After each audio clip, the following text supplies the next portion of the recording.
मेरा नाम देवेंद्र सिंह है जी। देवेंद्र जी, आप अमेरिका गए थे, किस तरह की आपकी जर्नी रही? कब गए थे आप अमेरिका, यहाँ से हिंदुस्तान से? जर्नी का ना पूछो, जर्नी कैसी रही। जर्नी बहुत बैड रही है।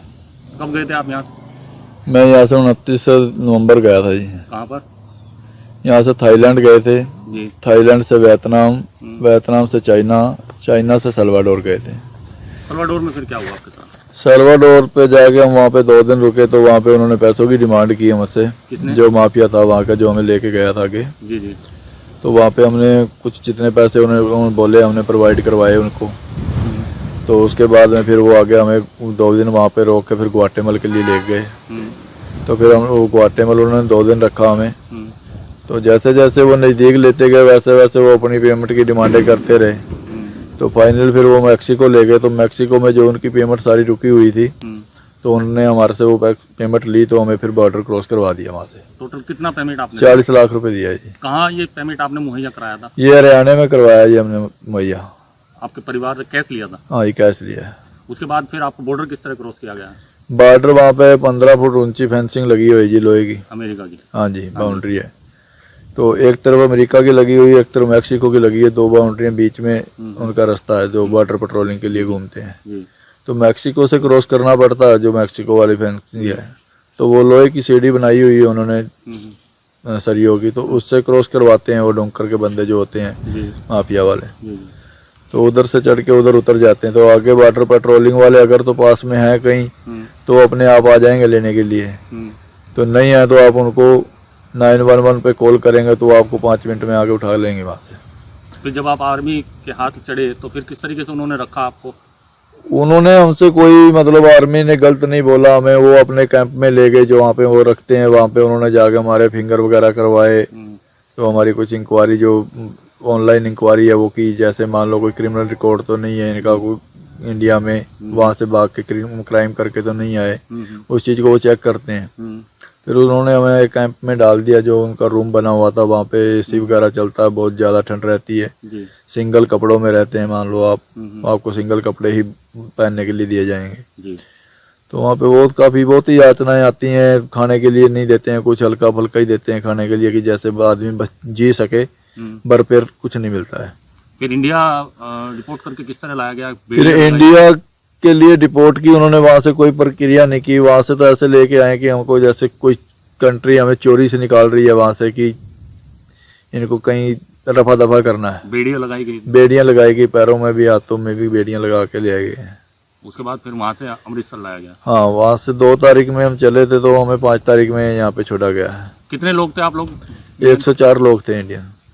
जिन कैंपों में आपको रखा गया था, जो माफिया के कैंप थे जिन्हें 40 लाख रुपए आपने दिए हैं, और भी कितने लोग? माफिया के कैंप नहीं है। माफिया तो अपने घरों में रखते हैं। मान लो जैसे 10 बंदे गए उनके पास में गए तो 10 बंदों को 4 दिन रखेंगे, 5 दिन रखेंगे, वो तो आगे निकालते रहते हैं, वो नहीं रोकते हैं। वो तो जो इनके US आर्मी वालों के कैंप है, जो इन्होंने अपने कैंप बना रखे, वहाँ पे US के लोग रखते हैं, सरकार रखती है वहाँ पे। इनके काफी कैंप हैं। मान लो ये तिजवाना सैन डिएगो में कैंप है, टेक्सास में है, और इनके जैसे जैसे बॉर्डर पड़ते हैं वहाँ पे सब जगह इनके कैंप बने हुए हैं। तो क्या लगता है 40 लाख रुपए देकर के आप अमेरिका से वापस आए हैं, क्या इस बीच में कहीं काम करने का मौका मिला? नहीं जी, नहीं, कहीं काम करने का मौका नहीं मिला। कितने पढ़े लिखे हैं आप? मैं स्कूल पास हूँ जी। क्या सोच कर गए थे यहाँ से? क्या काम आप अमेरिका में करेंगे? जी, काम यही था कि कोई जाके वहाँ पे यहाँ स्टोर में काम करेंगे, जब तक लाइसेंस वगैरह अप्लाई करेंगे ड्राइवरी का, तो उसके बाद में ट्रक वगैरह पे काम कर लेंगे, ट्रक्स वगैरह चलाने के लिए जी था। अब दोबारा सोच जाने की किसी देश में? नहीं, जब तो हिम्मत ही रही जाने के लिए। अमेरिका ने जो ये कदम उठाया है डिपोर्ट का, क्या सही समझते हैं आप? नहीं, ये बहुत गलत कदम है उनका। पहले उन्होंने आदमी बुलाए यहाँ से काम करने के लिए, अब उनको पीछे भगा रहे हैं। तो आप लोग जो गए थे, ये इलीगल तरीका है क्या? यही एक तरीका है वहाँ जाने के लिए? नहीं, ये है तो अनलीगल तरीका है, पर तरीका जो उनका वैसा तरीका उसको फॉलो नहीं कर सकते हम। उनके जो रूल नहीं फॉलो कर सकते हम जितने, इसलिए इलीगल ही अपनाना। हाँ, यही अपनाना पड़ता है। ज्यादातर लोग इलीगल ही जाते हैं, ज्यादा इसी से जाते हैं जी।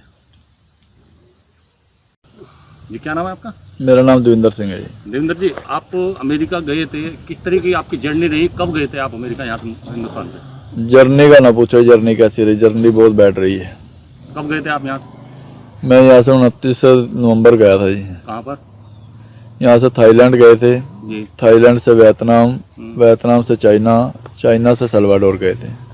सल्वाडोर में फिर क्या हुआ आपके साथ? सल्वाडोर पे जाके हम वहाँ पे 2 दिन रुके, तो वहाँ पे उन्होंने पैसों की डिमांड की हमसे। कितने? जो माफिया था वहाँ का, जो हमें लेके गया था आगे, जी जी। तो वहाँ पे हमने कुछ जितने पैसे उन्होंने बोले हमने प्रोवाइड करवाए उनको। तो उसके बाद में फिर वो आगे हमें 2 दिन वहाँ पे रोक के फिर ग्वाटेमल के लिए ले गए। तो फिर हम वो ग्वाटेमल उन्होंने 2 दिन रखा हमें।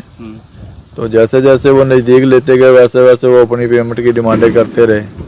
तो फाइनल फिर वो मैक्सिको ले गए। तो मैक्सिको में जो उनकी पेमेंट सारी रुकी हुई थी, तो उन्होंने हमारे से वो पेमेंट ली, तो हमें फिर बॉर्डर क्रॉस करवा दिया वहाँ से। टोटल कितना पेमेंट आपने? 40 लाख रुपए दिया जी। कहाँ ये पेमेंट आपने मुहैया कराया था? ये हरियाणा में करवाया जी हमने मुहैया। आपके परिवार ने कैश लिया था? हाँ, ये कैश लिया है। उसके बाद फिर आपको बॉर्डर किस तरह क्रॉस किया गया? बॉर्डर वहाँ पे 15 फुट ऊंची फेंसिंग लगी हुई है जी, लोहे की। अमेरिका की? हाँ जी, बाउंड्री है। तो एक तरफ अमेरिका की लगी हुई है, एक तरफ मैक्सिको की लगी है। 2 बाउंड्री बीच में उनका रास्ता है जो बॉर्डर पेट्रोलिंग के लिए घूमते हैं। जी। तो मैक्सिको से क्रॉस करना पड़ता है, जो मैक्सिको वाली फेंसिंग है। तो वो लोहे की सीढ़ी बनाई हुई है उन्होंने सरियों की, तो उससे क्रॉस करवाते हैं वो डोंकर के बंदे जो होते हैं माफिया वाले। तो उधर से चढ़ के उधर उतर जाते हैं। तो आगे बॉर्डर पेट्रोलिंग वाले अगर तो पास में है कहीं, तो अपने आप आ जाएंगे लेने के लिए। तो नहीं है तो आप उनको 911 पे कॉल करेंगे, तो आपको 5 मिनट में आगे उठा लेंगे वहाँ से। फिर जब आप आर्मी के हाथ चढ़े तो फिर किस तरीके से उन्होंने रखा आपको? उन्होंने हमसे कोई मतलब आर्मी ने गलत नहीं बोला हमें। वो अपने कैंप में ले गए जो वहाँ पे वो रखते हैं। वहाँ पे उन्होंने जाके हमारे फिंगर वगैरह करवाए। तो हमारी कुछ इंक्वायरी जो ऑनलाइन इंक्वायरी है वो की। जैसे मान लो कोई क्रिमिनल रिकॉर्ड तो नहीं है इनका, कोई इंडिया में वहाँ से भाग के क्राइम करके तो नहीं आए, उस चीज़ को वो चेक करते हैं। फिर उन्होंने हमें एक कैंप में डाल दिया जो उनका रूम बना हुआ था। वहाँ पे एसी वगैरह चलता है, बहुत ज़्यादा ठंड रहती है। सिंगल कपड़ों में रहते हैं, मान लो आप, आपको सिंगल कपड़े ही पहनने के लिए दिए जाएंगे। तो वहाँ पे बहुत ही यातनाएं आती हैं। खाने के लिए नहीं देते हैं, कुछ हल्का फुल्का ही देते हैं खाने के लिए कि जैसे आदमी बस जी सके, बरपेर कुछ नहीं मिलता है।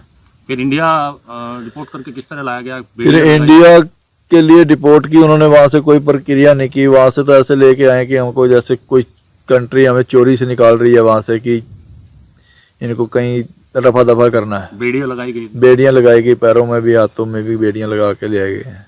उसके बाद फिर वहाँ से अमृतसर लाया गया? हाँ, वहाँ से 2 तारीख में हम चले थे, तो हमें 5 तारीख में यहाँ पे छोड़ा गया है। कितने लोग थे आप लोग?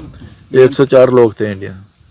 जिन कैंपों में आपको रखा गया था, जो माफिया के कैंप थे जिन्हें 40 लाख रुपए आपने दिए हैं, और भी कितने लोग? माफिया के कैंप नहीं है, माफिया तो अपने घरों में रखते हैं। मान लो जैसे 10 बंदे गए उनके पास में गए, तो 10 बंदों को 4 दिन रखेंगे, 5 दिन रखेंगे, वो तो आगे निकालते रहते हैं, वो नहीं रोकते हैं। वो तो जो इनके US आर्मी वालों के कैंप है, जो इन्होंने अपने कैंप बना रखे, वहाँ पे US के लोग रखते हैं, सरकार रखती है वहाँ पे। इनके काफी कैंप हैं। मान लो ये तिजुआना, सन डिएगो में कैंप है, टेक्सास में है, और इनके जैसे जैसे बॉर्डर पड़ते हैं वहाँ पे सब जगह इनके कैंप बने हुए हैं।